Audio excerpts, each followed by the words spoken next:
네, 박근혜 대통령이 중동 4개국을 순방 중인 가운데 최근 조사된 대통령 지지율이 37%를 기록하며 3주 연속 상승하는 모습을 보였습니다. 반면 새누리당의 지지율은 43%로 1%포인트 하락했는데요. 네, 지지율에 따른 민심의 흐름과 해외 순방 중인 박근혜 대통령의 세일즈 외교에 대한 평가를 해보도록 하겠습니다. 미래전략개발연구소 김우석 부소장과 또 최영일 시사평론가 두 분 나와주셨습니다. 어서 오세요.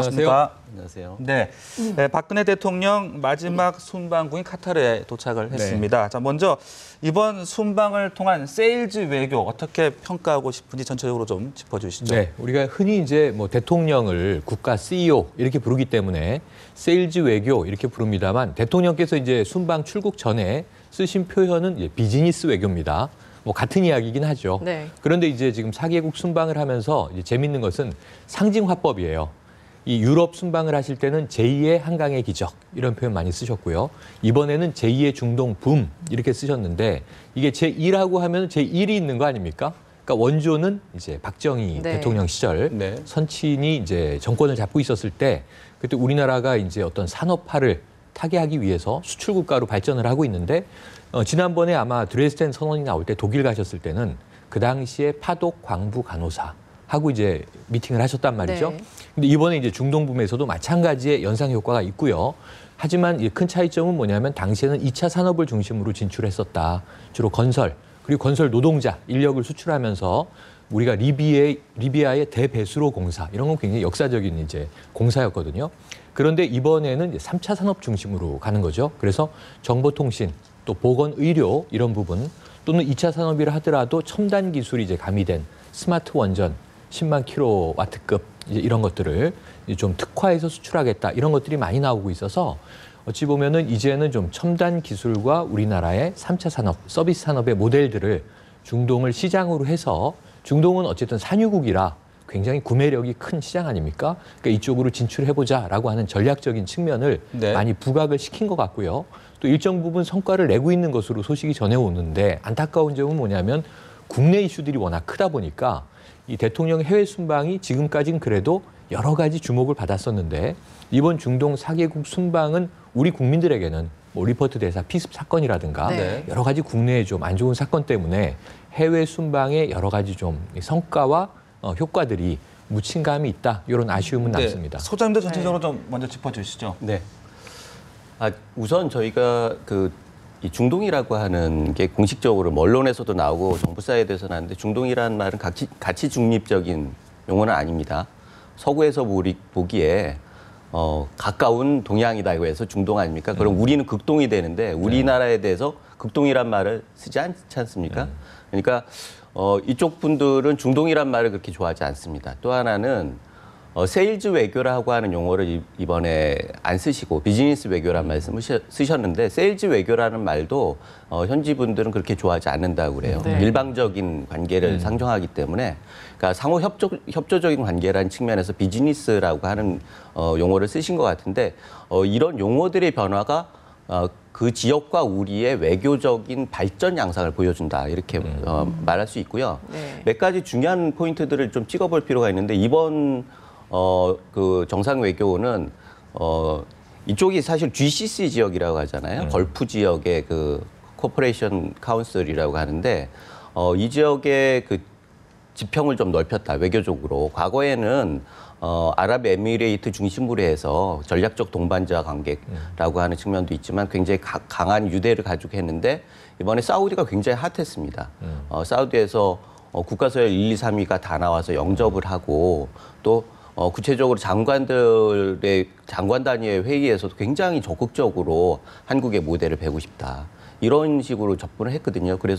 그리고 또 쿠웨이트 같은 경우에는 사실은 정상외교는 처음 하는 거나 다름이 없어요. 예전에 최규하 대통령이나 노무현 대통령 때 방문을 하긴 했지만 그때는 굉장히 의례적인 수준이었습니다. 그런데 이번에는 진정한 그 정상외교를 하는 그런 모습을 보여줬기 때문에 앞으로 쿠웨이트는 과거에도 그랬지만 수주될 물량이 굉장히 많고 경제적으로 도움을 많이 줄 수 있는데요. 그래서 정상에 가서 외교하는 게 의미가 있고 사우디 같은 경우에도 굉장히 의미가 있다. 그래서 지평을 넓혔다라고 하는 측면이 있고요. 또 하나는 비즈니스 외교의 격이 좀 달라졌습니다. 예전에는 단순히 인프라를 우리가 가가지고 구축하고 수주를 따내는 정도의 수준이었다고 하면은 이제는 저쪽에서도 포스트 오일 시대를 준비하고 있거든요. 산업을 다각화해야 하는 욕구가 있고, 네. 오일이 가격이 떨어지고 뭐 셰일이나 아니면 대체 에너지가 나오면서 그런 요구들이 커지는 상황에서 한국의 경제 성장 모델에 대한 관심들이 굉장히 많습니다. 그래서 이번에 사우디에서도 한국의 모델을 배우고 싶다.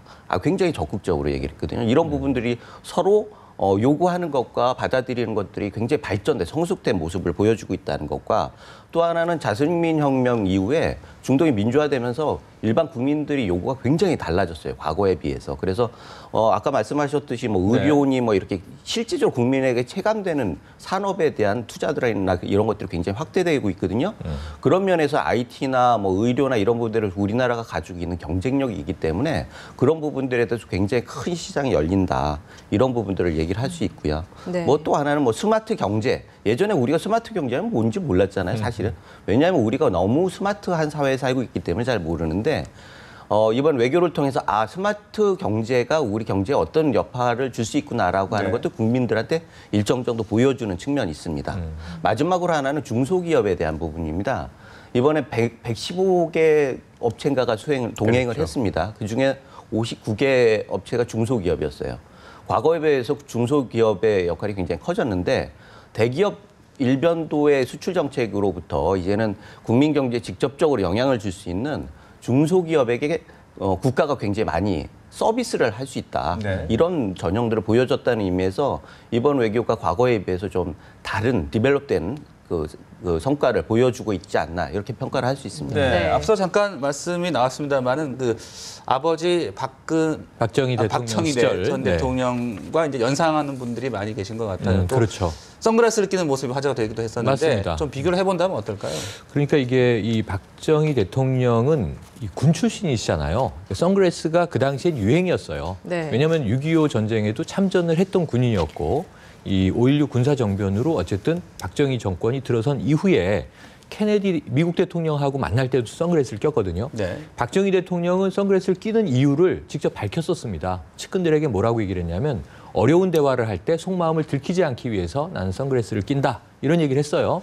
그리고 이제 그 당시에 이 메가더 장군의 선글라스가 6.25 시절부터 유행하면서 이 박정희 대통령이 썼던 선글라스는 랜돌프라는 브랜드인데 미국 조종사들에게 제공되는 브랜드입니다. 지금은 많이 이제 민간용으로 확산돼 있지만 뭐 당시에 라이방이라고 불렀던 레이벤 브랜드도 많이 쓰셨죠. 네. 그랬는데 이제 이 박근혜 대통령은 민간인 신분으로 선출직으로 대통령이 되신 분이기 때문에 네. 선친 시절의 산업화 모델을 계승한다라고 하는 이미지는 갖고 있지만 또 여성으로서의 좀 다른 결을 가지고 계시거든요. 그래서 쿠웨이트에서 공사 현장에 가서 선글라스를 끼셨는데 네네. 그게 이제 아버지와의 비교가 많이 좀 이제 우리 언론에서 이루어지긴 했습니다만 네. 독자적으로 그곳은 이제 열사의 사막이고 우리가 이제 알고 있는 네. 선글라스가 필수적으로 기능적으로 필요한 곳이고 그래서 쓰셨던 것이고 그것이 이제 국내에서 어찌 보면 이제 지나간 시절의 산업화와 대비해서 회자가 된 것인데 그거는 박근혜 대통령 입장에서는 사실 좋을 일이죠. 나쁠 일이 하나도 이제 없는 일이죠. 그래서 그것은 이 대통령의 패션이 해외 순방에서 화제를 일으킨 것은 굉장히 뭐 중요한 의미를 부여할 필요는 없겠습니다만 그래도 국민들에게 재미를 줄 수 있는 재미있는 이슈였다 이렇게 생각해 볼 수가 있고요. 그것보다 더 중요한 것은 저는 이번 순방에서 매우 중요하게 보는 것이 지난번에 아베 총리가 중동에 갔을 때는요. 심각한 문제가 발생했죠. 그 직후에 2명의 인질이 IS와 이제 심각한 문제가 발생해서 비참한 비극까지도 벌어지게 됐는데 그 당시에 아베는 IS 격퇴와 관련해서 2억 불의 지원을 약속했던 바가 있습니다. 이번에 우리 대통령의 행보는 비즈니스 외교라는 방점에서도 나타나지만 제일 중요한 건 탈정치적으로 지금 행보를 하고 계시고요. 두 번째로는 매우 문화적으로 그쪽의 문화에 친근하게 존중하는 행보를 하고 계세요.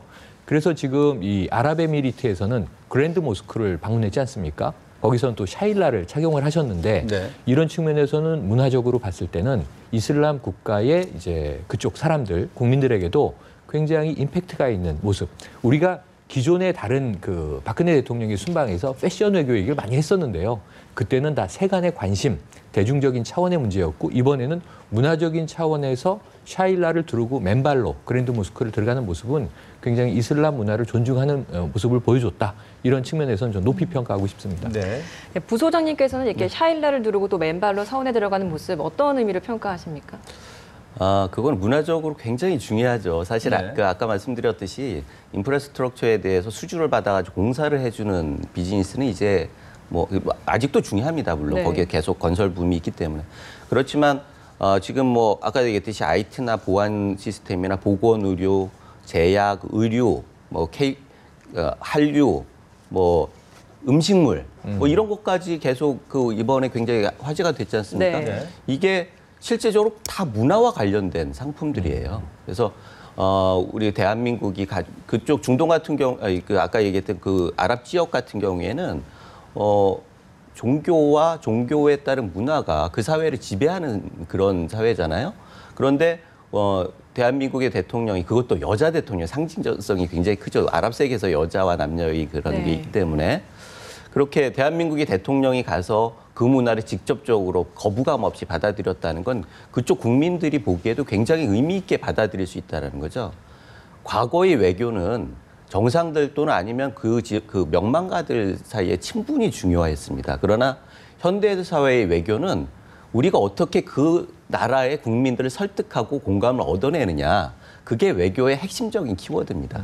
그런 의미에서 박 대통령이 정상회담을 하는 그런 단순한 퍼포먼스가 아니라 실제로 그들이 가장 중요하게 생각하는 문화의 현장에서 그들이 가장 중요한 형식을 갖추어서 같이 공감을 했다라는 건 앞으로 여러 가지 문화 콘텐츠나 뭐 거기에 파생되는 상품들 떠나서 둘이 그 양자의 외교적인 공감 이런 것도 굉장히 의미가 있다. 그래서 과거의 비즈니스와는 다른 또 지평이 가능하다 이렇게 볼 수가 있습니다. 네.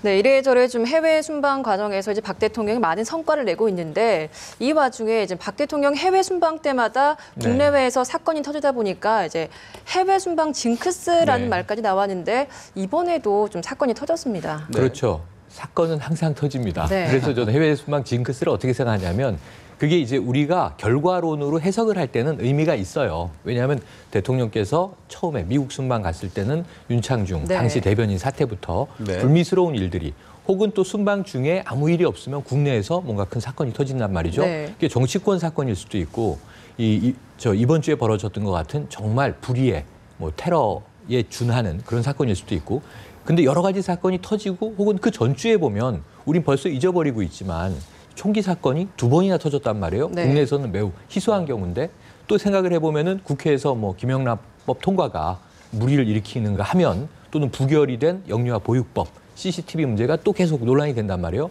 대통령이 국내에 계시든 해외에 계시든 저는 주간 단위로 끊어서 보면 매번 큰 사건이 일어났는데 우리가 이제 이번 정부에 들어와서 국민들이 좀 놀라는 건 뭐냐면 이 건국 이후 초유의 사건들이 많았다는 겁니다. 네. 그러니까 미국 대한 피습도 이제 처음 있었던 일이죠, 사실은.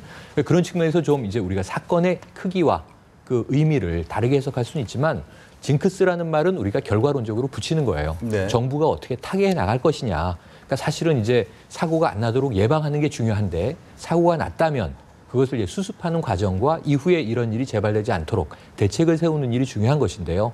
지난해는 세월호 참사가 거의 1년 내내 뭐 정치권의 모든 이제 이 일들을 쟁점화하고 거의 중지시키지 않았습니까? 그런 것들을 본다면 이건 정부로서 통제할 수 있는 상황은 아니다. 우리가 지금 살아가고 있는 사회 자체가 매우 복잡계 사회가 돼 있고요. 사건, 사고가 다발적으로 터지는 사회에 살고 있기 때문에 우리나라의 국가 규모가 그렇게 작은 것도 아니고 소공동체가 아닙니다. 그러니까 늘 징크스가 없던 순방이라 하더라도 붙일 수가 있어요. 어떤 사건이라도 있는 거죠. 그런 의미에서는 우리가 좀 언론과 여론에서 징크스라고 하는 것이 심리적인 겁니다. 말려 들어가면 징크스는 항상 눈에 띄는 거거든요. 네. 좀 그런 측면이 좀 크다라고 보지만 그럼에도 불구하고 이 징크스라고 하는 것이 사고에서 기인한 것이기 때문에 사고에 대해서는 국가적인 노력과 대비가 있어야 되는 거 아닙니까? 그러니까 대통령이 안 계신데 가장 이 동맹국가, 최우방 국가인 미국에 우리나라에 온 외교사절이 우리나라 국민에 의해서 피습을 당했다. 거기에서 우리가 뭔가 외교적인 부채의식을 지고 있다. 이 상황에서 대통령이 안 계신 것도 문제인데 이 사건은 또 재밌게 흘러가고 있습니다. 뭐냐면 있어서는 안 될 사건이었지만 결국은 이제 생명에 지장이 없고 잘 이제 회복하는 모습 그리고 무엇보다도 리퍼트 대사의 멘탈이 정말 훌륭한 것 같아요. 그것으로 오히려 우리나라 국민들에게 감동을 주고 미국에서도 이분은 이 42살 젊은 나이에 앞으로 이제 전도 유망한 네. 정치인으로 급부상을 하고 있습니다. 네. 그러니까 이런 상황인데 또 마침 신촌 연대 세브란스에서 거의 비슷한 얼굴 부위를 비슷한 상처로 미국의 대사와 우리나라 현재 대통령이 같은 수술을 받았던 또 연상작용이 발생하지 않습니까? 이렇게 보면 이제 대통령도 이 통화로 쾌유를 빌면서 네네. 나도 겪어봐서 이해한다. 얼마나 고통스러운지 쾌유를 바란다. 이런 얘기를 하고 영광입니다라고 이제 대사는 답변을 했는데 또 매우 미묘한 이 2006년과 2015년의 사건을 통해서 두 분이 동병상련으로 엮이게 된 거죠. 그렇다면 이제 또 한미 관계는 우리가 외교적인 문제는 없다. 이제 이렇게 이야기를 하면서 어찌 보면 감성적인 교감이 더 깊어질 수도 있어요. 그런 측면에서 이건 있어서는 안 될 사건의 후속적인 이제 효과긴 합니다만 여러 가지로 우리가 징크스를 분석할 때 그 네. 징크스에 너무 매몰될 필요는 없을 것 같다. 네. 그래서 이제 앞으로는 이 징크스를 좀 깼으면 좋겠다라고 하는 생각이 네. 드는데 예. 그럼에도 불구하고 이 대통령 부재 중에 국내에서 벌어지는 사건들에 대해서는 어쨌든 이게 국가와 정부의 책임이 있다고 한다면 뭐 이완구 총리 또 이제 병문안하고 사과하지 않았습니까? 또 이제 이런 일 없도록 하겠다. 경찰도 또 이제 앞으로 외교 사절에 대한 요인 경호를 강화한다. 이런 이제 대책도 내놓고 매뉴얼도 강화될 것 같은데요. 이런 이제 후속적인 조치들을 좀 우리가 신속하게 하면서 그런 부분에 대해서는 우리의 이 심정적 미안함을 뭔가 정책적인 보완으로 빠르게 메꾸는 객관 합리적인 노력들이 이제 필요하게 보여집니다. 근데 지금 대통령께서는 이 해외 순방 중에도 지금 뭐 날아오는 사표들 다 처리하고 또 이제 이 새로운 인사 임명도 과거에 한 사례가 있고요. 네. 또 이제 뭐 이 당정청 관계에 대한 교감들은 뭐 우리가 저 원격 커뮤니케이션 시대에 다 해결하고 있으니까 그런 부분은 별로 이제 우려되진 않는데 문제는 하나가 남습니다. 이 징크스 효과는 분명히 지금 여야 관계, 정치권의 향방에서는 이 데미지라고 우리가 부를 수 있거든요. 여권에게는 타격이고 야권에게는 호재가 될 수 있는 거죠. 지금 내년 총선을 향해서 달려가면서 지금 지지율 분석 아까 잠깐 나왔습니다만 네. 지지율을 보면 대통령의 지지율은 왜 오를까? 보수 결집 효과가 나타나고 있다.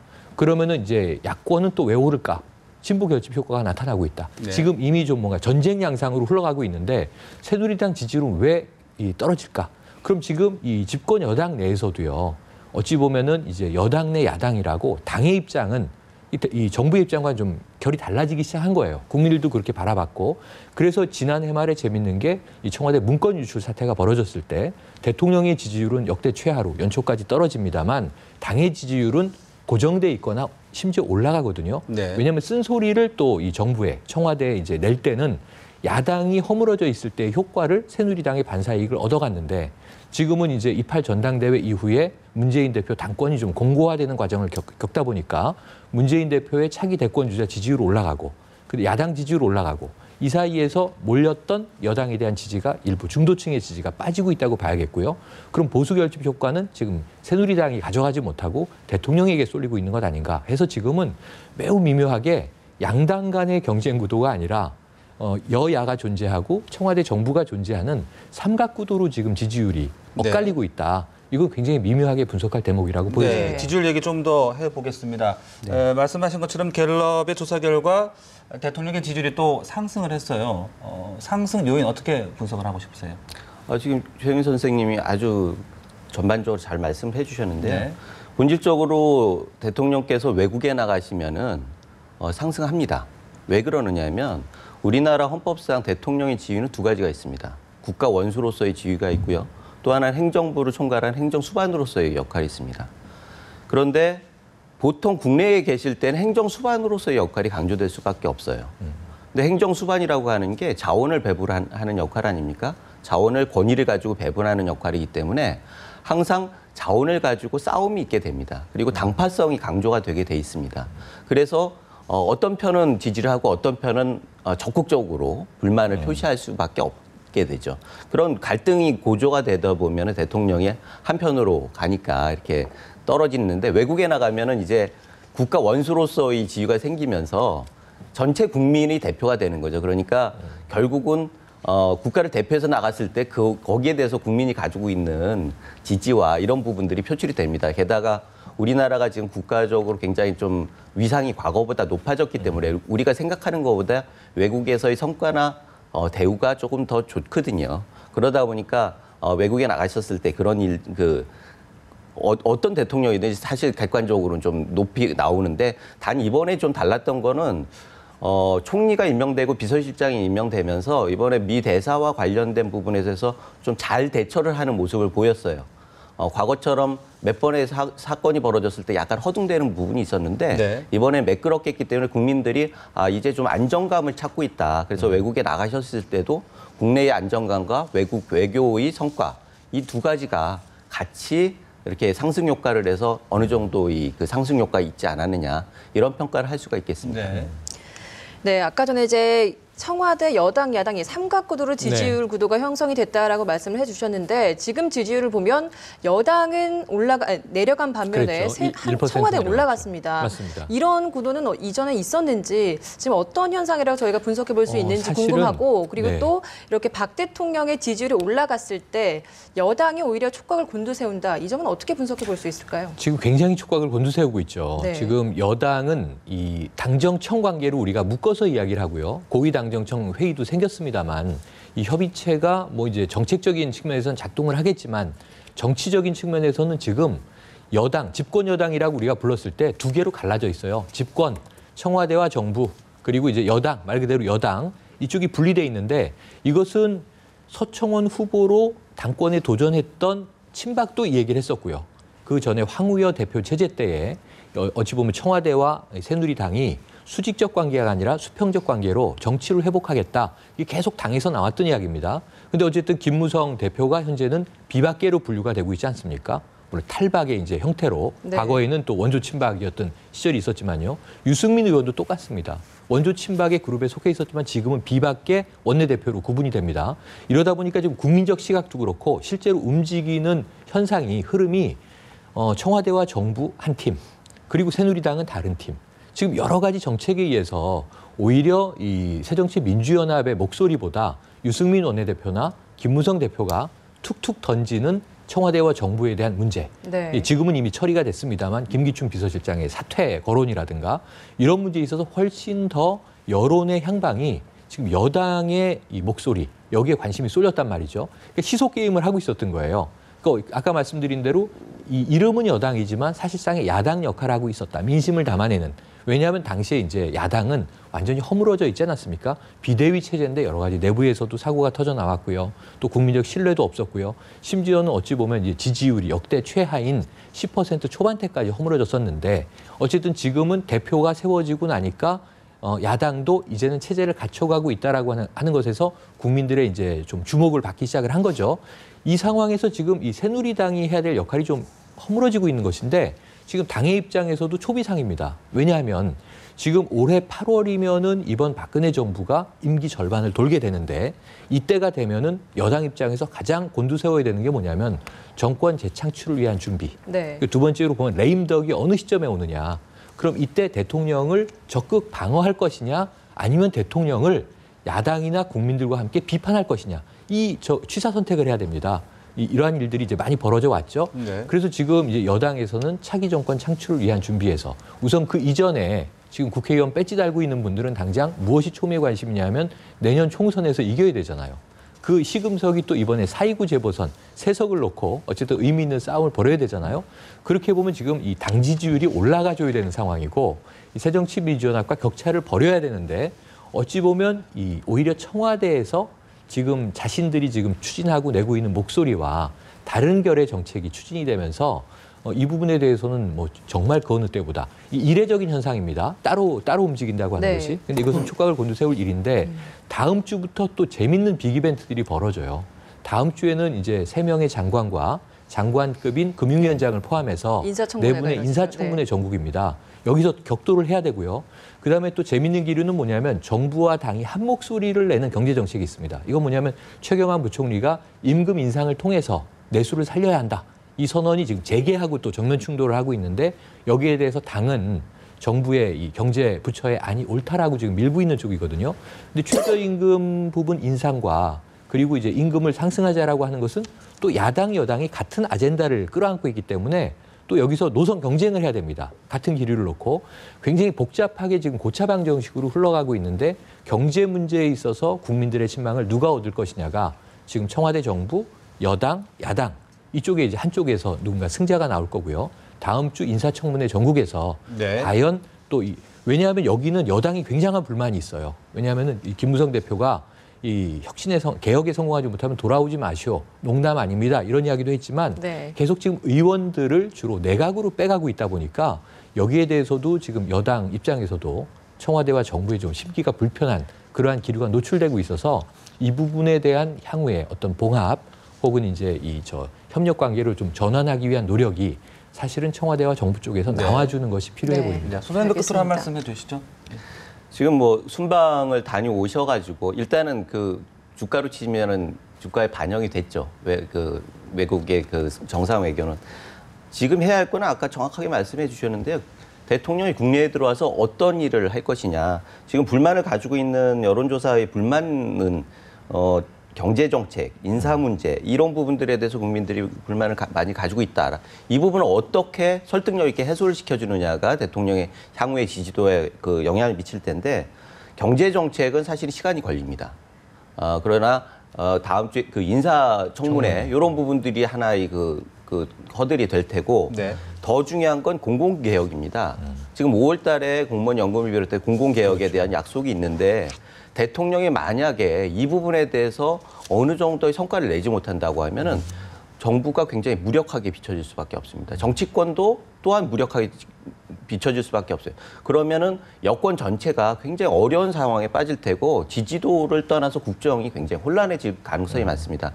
그래서 대통령께서는 이번에 오셔서 일단은 경제 정책을 전체적으로 그 코디네이션을 하는 부분들과 함께 공공개혁 부분에 대해서 아주 강하게 의지를 가지고 합리적인, 물론 굉장히 전문적이고 합리적인 툴을 가져야겠지만 해서 관철시켜내는 게 대통령이 남은 임기에 있어서 굉장히 중요한 역할을 할 것이다.